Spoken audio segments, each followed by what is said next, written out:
Thank you, Mr Acting President. Mr Acting President, my question without notice is to the Honourable Niall Blair, representing the Minister for Health. Minister, is there a policy that prevents ambulance services transporting patients from Deniliquin Hospital to a larger and better equipped hospital at night because of the large number of kangaroos on the road? If not, why did the hospital refuse to transport a patient just last week whose appendix subsequently burst later that night? The Minister. Mr President, Mr Acting President, I thank the Honourable Robert Brown for his question, a question that he's asked of me representing the Minister for Health, the Minister that I represent in this place. And obviously it's a question that has quite a lot of operational detail in it, and I don't believe that I have that sort of operational detail at hand with me here in the chamber this afternoon. But as the member does talk about the numbers of kangaroos on our roads, it is certainly something that those of us in regional New South Wales, as we do travel around all parts of this state, have certainly seen the numbers of kangaroos on the road significantly increasing, particularly with an increase obviously in their population coming off some pretty good years.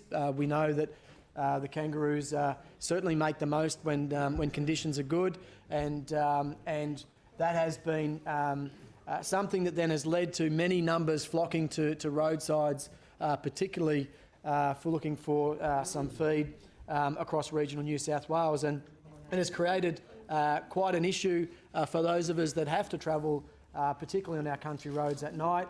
And it's certainly something that is a particular issue in the Riverina. I certainly can remember when I was living down there and particularly travelling along the Newell and some of the highways there, just the numbers of kangaroos that were on the roadside was certainly a definite challenge and a hazard for all of us that live in our regional communities.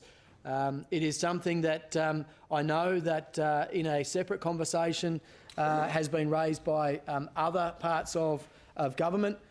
Just I guess the unexpected impact that collisions with kangaroos have had on government-owned vehicles, even in some of our agencies like police, for example, where they have seen a number of vehicles making contact with kangaroos. It's certainly a safety hazard for many of us, and I think I've mentioned in this house before of a friend of mine living in the Southern Highlands who actually had a collision with a kangaroo on his push bike, ended up fracturing three vertebrae in his neck.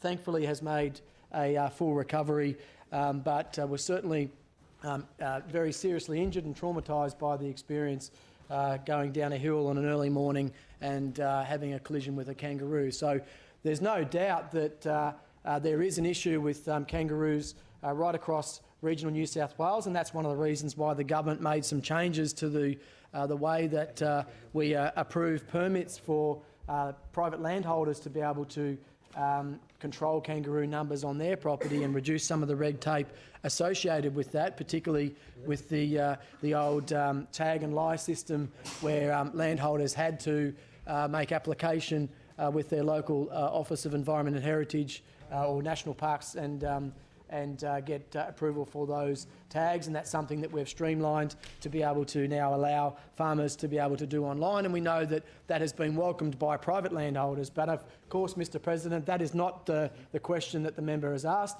He's asked a question that was directed to me representing the Minister for Health with some operational detail in relation to ambulance policy and the transfer of patients in the Riverina. And as I don't have the detail with me, I'm more than happy to take the question on notice, refer the question to the Minister for Health, and then to come back to the member in due course with a detailed answer. Thank you, Mr Acting President. Mr Acting President. The Honourable Waltz. My question without notice is the Minister for Resources, Minister for